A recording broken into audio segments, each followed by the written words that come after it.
और जिनके पास खेत है उनके पास काम करने के लिए आदमी नहीं है, तो तुम ये उनके आता है खेत में कि काम करो। आप रिलेशन अपने लेवल पे बनाओ। ऑब्वियसली समाज में रिलेशन तोड़कर रहने का मतलब क्या है? हाँ, ये है इसका जो ऑब्वियसली समाज में पैसा नहीं होना चाहिए, समाज में संबंध होने चाहिए, और वो संबंध इस तरीके से होने चाहिए कि जिसके पास जमीन नहीं है उसकी इज्जत भी उतनी होनी चाहिए जिसके पास 100 एकड़ है। 100 एकड़ वाले की इज्जत और बिना जमीन वाले की बराबर हो जाए, तब उसको काम करने में शर्म नहीं आएगी जमीन वाले के यहाँ। दिक्कत तो तब आती है जब उसको मजदूर की नजर से देखा जाता है और उसकी बेइज्जती की जाती है, दिक्कतें तब आती हैं। तो ये अलग अलग संगठनों ने ये बात भी साबित करने की कोशिश करी है कि भाई पूंजीपतियों ने या फिर इन जो ये जिनके पास जमीनें हैं ये लोग आपको बदनाम या कंट्रोल करने के लिए या फिर आपको शोषण करते हैं आपका, ये इस टाइप से वो करते हैं और समाज में एक दूसरे को तोड़ने का काम करते हैं। मैं ये कहता हूं कि मान लीजिए आज 26 मार्च 2025 है, आज आपको समझ में आ गया कि जीवन ऐसे जीना चाहिए। आज आप अपने जीवन के लिए पैमाने तय कीजिए गांव वाले बैठ करके।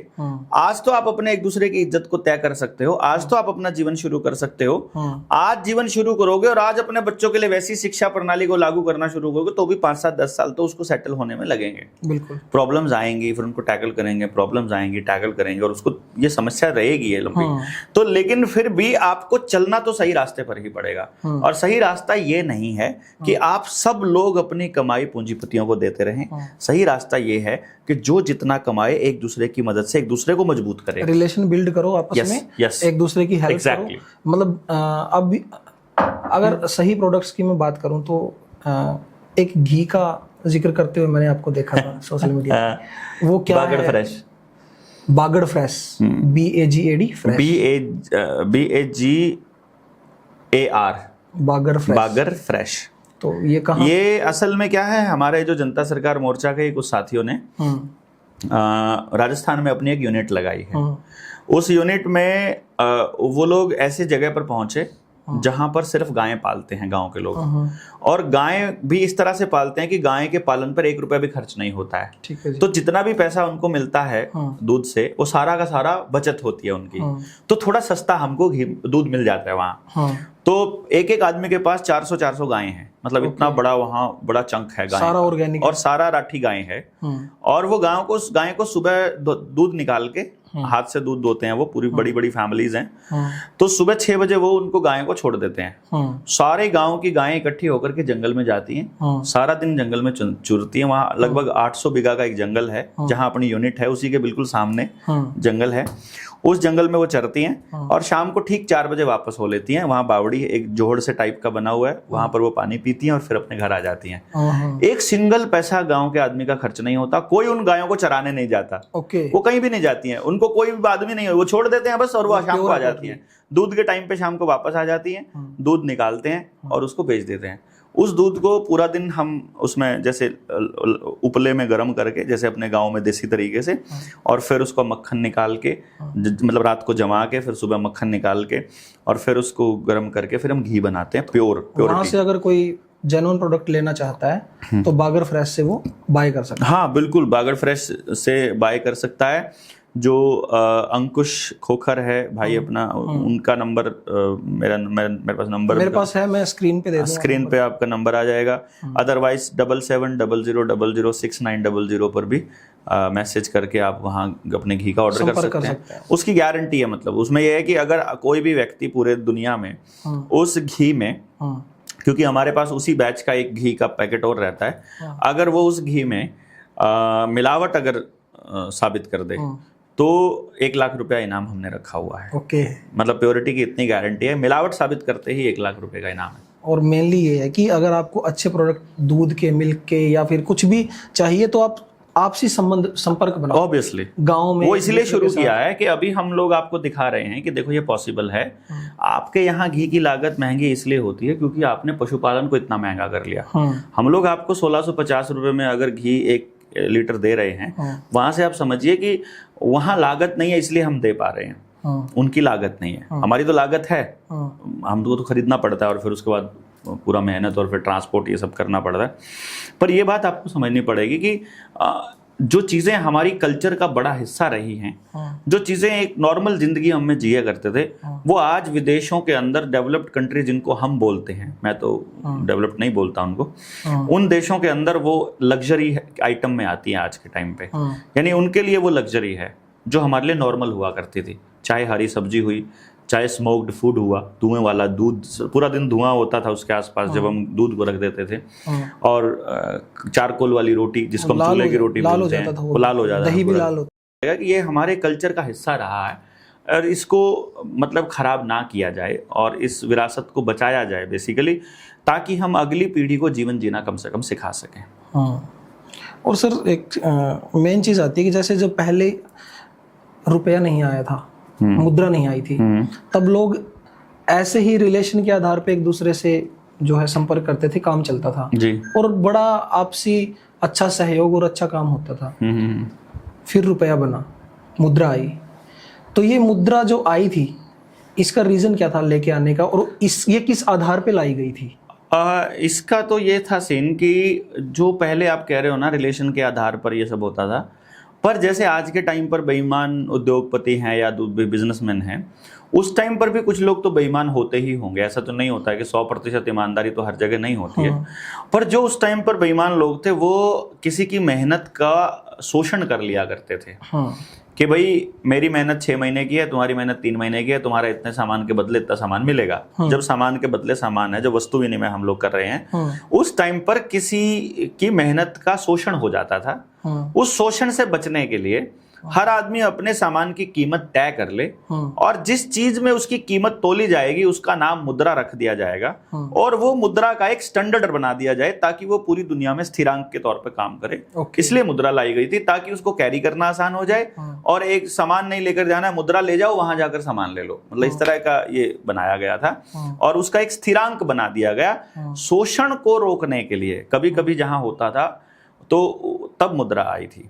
बाद में मुद्रा में धातु के सिक्के चले, मतलब उसमें तांबे के भी चले, चमड़े के भी चले, और भाई फिर सोना चांदी भी चला, लोहे भी चला सिक्के, तो ये सब चलते रहे, अलॉय के भी चले।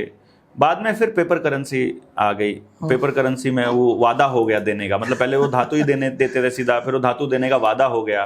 पेपर करेंसी के बाद अब पेपर करेंसी भी गायब हो गई, अब डिजिट आ गई। तो ये मुद्रा का ही रूप है, लेकिन जो स्टैंडर्ड है वो वही है।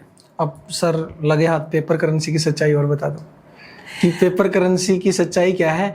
और जो मैंने सुना है, ऑनलाइन भी मैंने चेक किया जब स्टडी कर रहे थे, आप बता रहे हो कि हमारे देश की बहुत बड़ी मात्रा में जो हमारी करेंसी है वो फेक है। सारी फेक है, सारी ही फेक, सारे फेक है टोटल। तो जो हमारे लोग मेहनत करते हैं, जो एम्प्लॉइज हैं, जो मजदूर हैं, कुएं में डालते हैं, कुएं में डालते हैं। बैंक में डालने का मतलब कुएं में डालना। क्या रीजन है सर, क्या लॉजिक है इसके पीछे? उसके बदले में जो आपको मिलता है ना पेपर करेंसी, वो फेक है। उसको जब चाहे वो कह देगा कि कल से ये लीगल टेंडर नहीं रहेगा, फिर कहाँ जाओगे? ये ऑलरेडी हो चुका है, पहले भी हुआ है। 8 नवंबर 2016 को एक आदमी आया, उसको सफेद सूर बोलता था मैं उस टाइम पे, तो ये दाढ़ी से बना के आ गया, तो भाई आज रात 12 बजे से आपका जो ये 500 और 1000 के नोट लीगल टेंडर नहीं रहेंगे। ये क्या तुक होता है? मतलब आपने एक रात पहले अगर 10 लाख रुपए की जमीन खरीद ली थी तब तो नहीं वो वेस्ट हुई। आपने अगर सोना खरीद लिया होता, आपने धातु खरीद ली होती, आपने गाय खरीद ली होती 10 लाख की, तब तो वो 10 लाख की वैल्यू यूं की यूं थी। लेकिन आपकी जेब में अगर नोट पड़ा हुआ है वो 0 हो गया। अरे भाई कोई चीज कूड़ा होगी तो इसको कूड़ा बोल सकते हो ना आप, पहले से ही कूड़ा है वो असल में।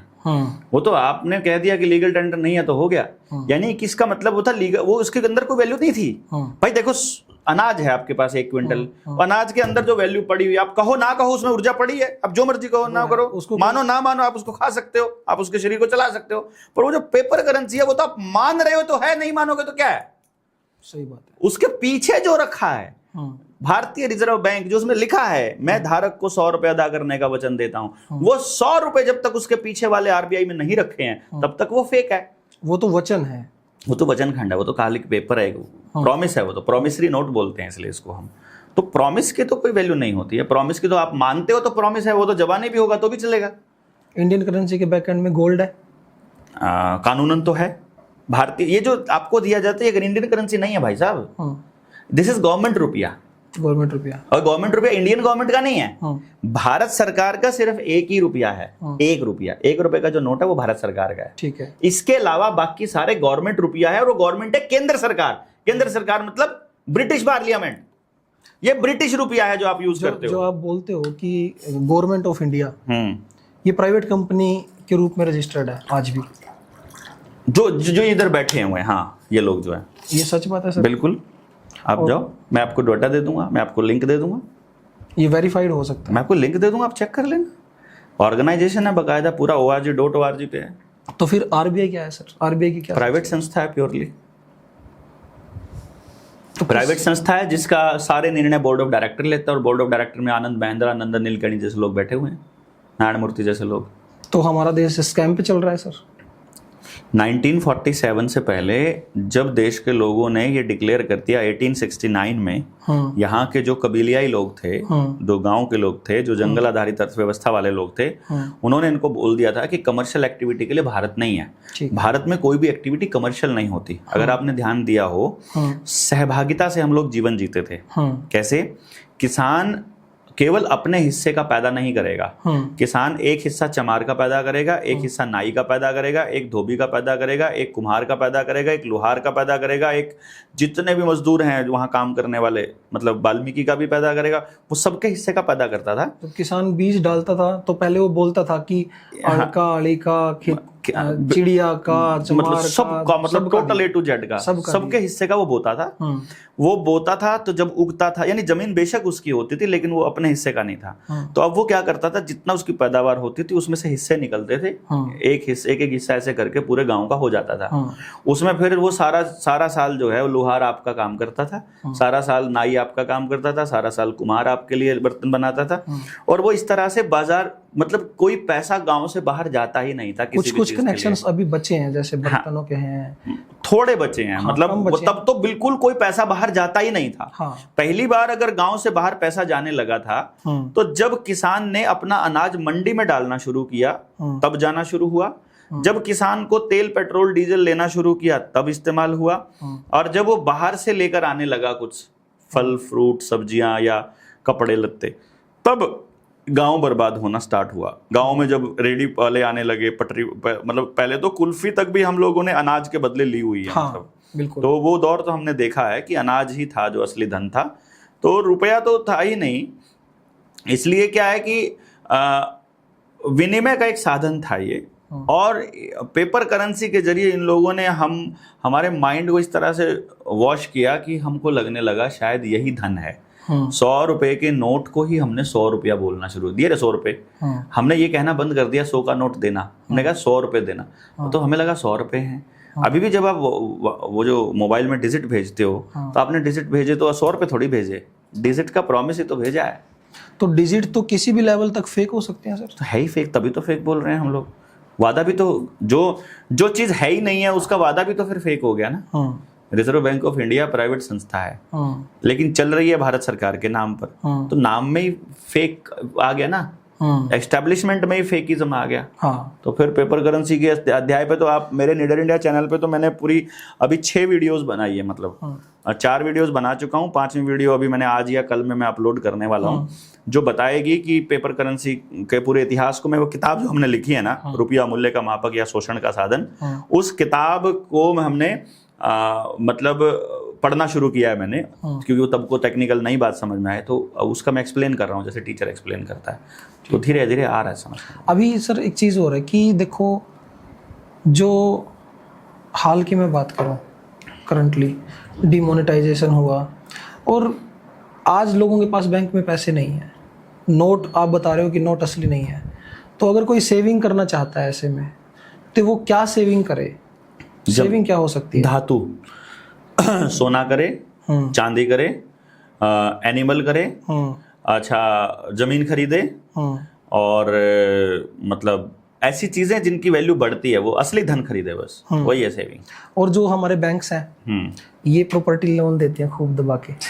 देखो, हालांकि उसमें लिमिट है, खुद की प्रॉपर्टी उनकी कुछ, हालांकि उसमें लिमिट है कि आप 1 या 2 लाख रुपए से ज्यादा कैश नहीं निकलवा सकते कहीं भी, ये हर बैंक की लिमिट है। तो ये खुद तो प्रॉपर्टी लोन देते हैं, दुनिया को और ये खुद ये किराए पे बैठे हैं। हाँ। ये क्या रीजन है, ये खुद किराए पे क्यों है? इनको मालूम है कि जिस दिन देश की जनता को पता चल गया तुम्हें जूते पड़ेंगे उस दिन तुम्हें भागना पड़ेगा यहाँ से, तो अपना बोरिया बिस्तरा समेट के ये लोग क्या करते हैं, पूरा हर महीने का जितना भी पैसा इनके पास जाता है ना लोगों का जमा पूंजी, उसका सोना खरीद के इंग्लैंड भेजते रहते हैं।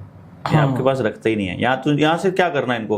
काम करने वाला आप ही का भाई भतीजा तो है, नौकर करने वाला कौन है? कब अगले दिन बैंक ना खुले क्या फर्क पड़ता है इनको? बैंक में कुछ होता ही नहीं, कैश रात को ही निपटा लेते हैं ये लोग, ठीक है, उसका धातु ले लेते हैं, सोना चांदी जितना आता है रात को निपटा लेते हैं, अगले दिन बैंक नहीं भी खुलेगा इनको क्या फर्क पड़ता है भाई? कैश किराए का है, बिल्डिंग के ऊपर मारते रहो छापे। अक्सर नहीं होता कैश तो बैंक्स के पास। अगर कोई व्यापारी या कोई अच्छी पूंजी लेने के लिए चला जाए तो मिलता नहीं है, कैश है ही नहीं है। तो ऐसे में जो ई-रुपया अभी इंट्रोड्यूस हुआ है, बहुत सारी बैंक्स ने तो एप्लीकेशन बना दी है कि ये हमारा ई-रुपया है, तो ई-रुपया उसके बैकअप में तो फिर गोल्ड नहीं है, इसका मतलब प्योर फ्रॉड हो ही नहीं सकता। नकली करेंसी केवल भारत के रुपए के बैक में रुपया है। भारत के रुपए के अलावा रिजर्व बैंक का जितना नोट है उसके पीछे रुपया नहीं है, मतलब गोल्ड नहीं है, और ई रुपए के पीछे तो हो ही नहीं सकता क्योंकि इसका तो नाम ही बदल दिया। जब तक भारत की करेंसी रुपया है तब तक फिर भी आप गोल्ड मांगने के हकदार हो, ई रुपया होने के बाद तो कुछ भी मांगने के हकदार नहीं। अब ये जो हमारे रिसेंटली हमने देखा कि बहुत सारे लोग जब डिमोनेटाइजेशन हुआ मर गए, लाइनों में लगे हैं, बुजुर्गों की मौत हुई है, तो आप बता रहे हो कि